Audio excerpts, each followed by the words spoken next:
the Prologue. It is, as you can see from the badge, a Honda, except that it's not a Honda. It's really a General Motors, more pointedly, a Chevrolet Blazer. Basically, everything that you can see is either designed, manufactured, or at least tailored by Honda. Everything you can't see is pretty much General Motors. More specifically, again, Chevrolet Blazer. So the skin, the exterior, which I think is quite beautiful, one of the best things Honda's done lately, and the interior, again, equally comely, is Honda. The batteries, the electric motors, all the electrical architecture, the platform, pure General Motors. Why did Honda do this? Well, not so very long ago, when they had the idea, maybe 2-3 years ago, that they needed an electric vehicle, they decided they need a mass market electric vehicle pronto. Now, I'm pretty sure, given the current market situation for EVs, they're no longer in as big a hurry. Nonetheless, they have the Prologue. That means we have Ultium batteries, just like there are in a Chevrolet Blazer or a Cadillac Lyriq. In this particular version of the Prologue, there are 2 motors, again, sourced from General Motors, and also, as I said, the electrical architecture. So anything I'm about to say about all of how it performs is based on what General Motors did for Honda. That all being said, there are some very impressive parts to the Prologue, namely its range. This particular electric vehicle has an 85 kilowatt hour battery. That's usable. The amount that it's allowed to access, its total is 89 kilowatt hours. There's a 4 kilowatt hour buffer so that it doesn't get overcharged or undercharged. Anyways, with 85 kilowatts hours, it can eke out 364 kilometers of range at 125 kilometers an hour in our rangefinder test on Ontario's Highway 407. That's really impressive. The efficiency works out to about 23.8 or 0.6 kilowatt hours per 100 kilometers, which is amazing considering this thing is a big old bluff body. I mean, and it weighs 2,361 kilograms. Seriously, this is the old fat bastard of mid-sized electric utes, and it's getting amongst, if not the best efficiency in the whole segment. Consider this, Hyundai's Ioniq 5 barely gets 300 kilometers on a full battery charge. Yes, its battery is only 77.8 kilowatt hours compared to this 85. But it's a lot smaller, it's a lot slipperier. Now get this, Hyundai's Ioniq 6, that super slippery light sedan, only gets 340 kilometers on the same test as the Prologue gets 364. Again, it's got an 8 kilowatt hour smaller battery. What I'm trying to say is that the Prologue's range for the size of its battery and its cost is really most excellent. There is, however, a price to be paid for that efficiency, and it's this. The damn thing's slow, like really slow. Well, slow for any car. In other words, if you were comparing it to an MDX or a Pilot with gas engine, it would just be normal or slow. But compared to other EVs, it's pretty much a porker. Officially, the 0 to 100 kilometers an hour time is over 6 seconds for this dual motor version. Unofficially, that's maximum gas, and I can barely feel it. It's just not quick. It's really quite surprising. It's got 288 horsepower. It's got 333 pounds-feet of torque. But again, it weighs 2,360 kilograms. It's a fat bastard, and it really affects the performance. So you're paying a price. You're getting great efficiency, not so great performance.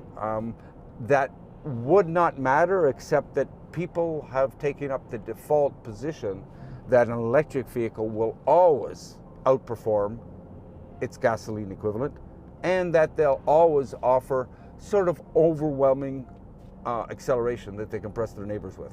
This one doesn't, unfortunately. The other thing worth talking about is that the Prologue isn't all that quick to charge either. It's got a maximum of 150 kilowatt charging ability, and it can only hold that between 10% and 35% state of charge. After that, it starts slowing down, mainly to protect, I assume, the batteries.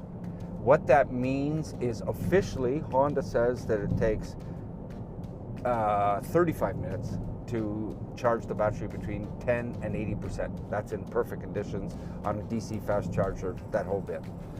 Surprisingly, the website that I use for charging information, EVKX, says that can actually do the 20 to 80% charge in 31 minutes. When's the last time somebody underestimated their charging ability? But it appears to be so. Again, it is limited to 150 kilowatts. Now here's something interesting. The Chevrolet Blazer, which is ostensibly the identical vehicle, can charge at 190 kilowatts and can eliminate or reduce that charging time for between 3 and 5 minutes compared to the Honda version. Honda does offer 190 kilowatt charging, but only on the Acura ZDX version, which is again built on the same platform. Quite why Honda decided to only allow this one to charge 150 kilowatts and to have relatively slow charging, I'm not sure. All I know is that basically you can go out and do 360 kilometers, and then when you charge, it's going to take about 30 minutes and you're going to get maybe 200 kilometers back. When we look back on the history of the electric vehicle, and we're talking about range anxiety, I think it's going to turn out that what we know as range anxiety has less to do with how far you can go than how fast you can charge when you're on the road. 360 kilometers isn't great, but it would be perfectly adequate if you could charge it in 18, 16, 20 minutes. 35 minutes, that's a weak point for the Honda, and it is indeed its weak point. For those that care, for those with a technical bent, it's because the batteries are only working at 345 volts. The very best batteries, like the ones on the Porsche Taycan and on that Hyundai Ioniq 5 and 6, which can charge much quicker than the Prologue, they're all operating in the 800 to 900 volt region. Unfortunately, General Motors, when they designed these batteries, and Honda, when they contracted for them, thought that 400 volts would be adequate. It's turning out not. The Prologue is brand freaking new, but it's already working on last generation batteries. So its range is excellent, its efficiency exemplar, but its charging ability leaves much to be desired. In the States, Honda offers a single motor 212 horsepower version of the Prologue. We don't get that here. We only get the 288 horsepower all-wheel drive dual motor version. It starts at $59,900. That's without freight, PDI, and various other costs like taxes. The one we're driving is the touring version. It goes for $69,900. Again, add freight, PDI, and taxes. What's interesting about that is that it's about $5,000 to $8,000 more than the equivalent Chevrolet Blazer is here in Canada. I'm not sure why that is. Honda, I'm sure, will tell me that their vehicle is better equipped. I don't know. I didn't do that yet because I want to stick to the range aspect, but I do know that there's quite a bit of difference in the pricing. What's interesting as well is that Hyundai's Ioniq 5, when you compare like versions, dual motors, similar equipment, is also $5,000 to $8,000 cheaper than the Prologue.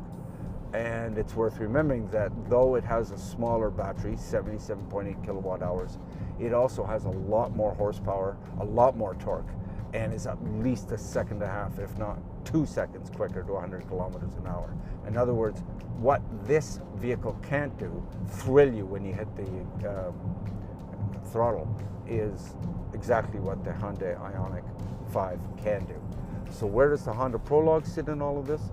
Well, if you want a largish, traditional looking electric SUV with great range, a decent price, and fantastic efficiency, and don't mind putting up with slow charging, the Prologue is an excellent choice. The question I'm guessing that is on everybody's mind is which to take, the Blazer or the Prologue, Chevrolet or Honda. Well, you'll save money with the Chevrolet. And that, as far as I can see, is probably all you'll get. I'd rather deal with Honda Canada than Chevrolet dealership any old time.